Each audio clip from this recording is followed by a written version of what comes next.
선우은숙 언니 강제추행. 아니 이건 또 뭐죠? 이 제목만 봐도 상당히 충격적인 내용인데요. 재혼 1년 6개월 만에 파경을 알렸던 배우 선우은숙 씨 측에서 이런 주장을 오늘 내놨습니다. 전 남편인 유영재 씨가 자신의 언니를 강제추행했다는 겁니다. 먼저 법률 대리인의 얘기 들어보시겠습니다. 선우은숙의 언니분이시죠? 필요하면 이제 집에서 숙식도 하시면서 그 집안일을 많이 도와주셨는데 집에 안 계시는 경우에 5회에 걸쳐서 강제추행을 하였고, 예, 선우은숙 씨 집에 없을 때 5번 눈과 귀를 의심케 하는 얘기입니다. 선우은숙 씨의 전 남편인 유영재 씨 그리고 언니 사이에 그동안 무슨 일이 있었던 겁니까? 예, 저 선우은숙과 그 친언니를 대리하는 그 법률 대리인 측 오늘 발표한 그 내용에 따르면요. 선우은숙 씨의 그 전 남편이자 이 아나운서 출신이고 방송인이었던 유영재가 선우은숙의 언니를 강제로 추행했다는 것입니다.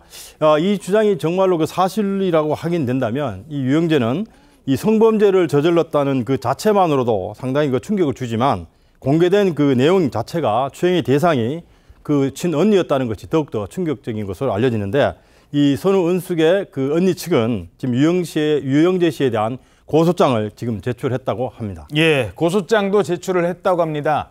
자, 현재까지는 선우은숙 씨 측의 일방적인 주장이라는 점부터 말씀드립니다. 아직 고소 단계고요. 사실관계는 더 따져봐야겠죠. 하지만 이런 얘기를 꺼내기가 쉽겠습니까?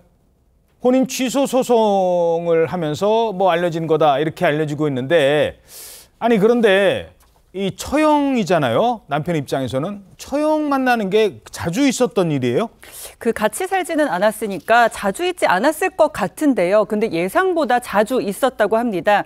이 선우은숙 씨와 유영재 씨가 방송인이고 연예인이다 보니까 집을 자주 비웠고 집안일을 돌보기가 어려웠다고 합니다.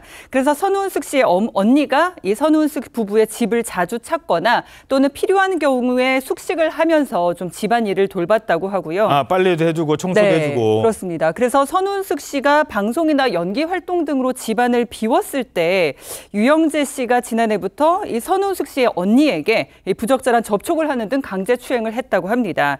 이 선우은숙 씨의 주장에 따르면 이 범행은 한 차례 그치지 않았고요. 5번이나 발생을 했습니다.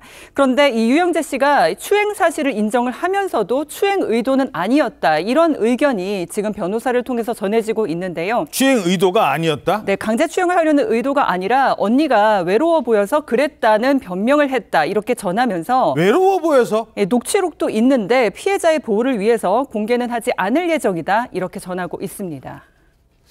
5번을 지금 강제추행했다는 혐의입니다. 그 5번이 반복되는 동안 선우은숙 씨의 언니는 이 제부의 행동을 차마 말조차 하지 못하고 그냥 참아왔습니다. 왜? 동생의 행복이 깨질까 봐.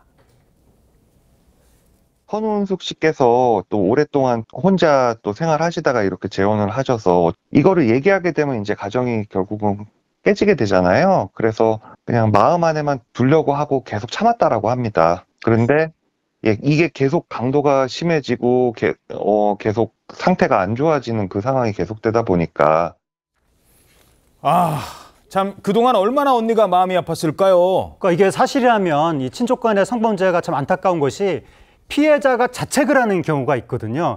혹시 내가 피해를 당한 것 때문에 이 가족의 평화가 깨지는 것이 아닐까. 그거 얘기했다가. 네, 그런 부분이 있는 건데 지금 선우은숙 씨의 언니도 그게 막 사실이라면 그런 느낌을 그런 생각을 했을 수가 있는 것이고, 선우은숙 씨가 작년에 한 방송에 출연해서 언니에 대해서 뭐라고 그랬냐면 엄마와 같은 존재다라고 하면서 언니가 매일 전화해서 엄마가 하듯이 항상 걱정을 한다. 잔소리도 하고 돌봐주는군요. 그러니까 근데 일반적인 잔소리 차원이 아니라 요즘 무슨 일은 없는지, 유서방은 잘 있는지 이런 걸 날마다 걱정하면서 물어봤다는 거예요. 이거를 선우은숙 씨가 작년에 얘기했는데 지금 와서 돌이켜 생각을 해보니까 혹시 뭔가 걱정할 만한 이유가 있었던 것이 아니냐.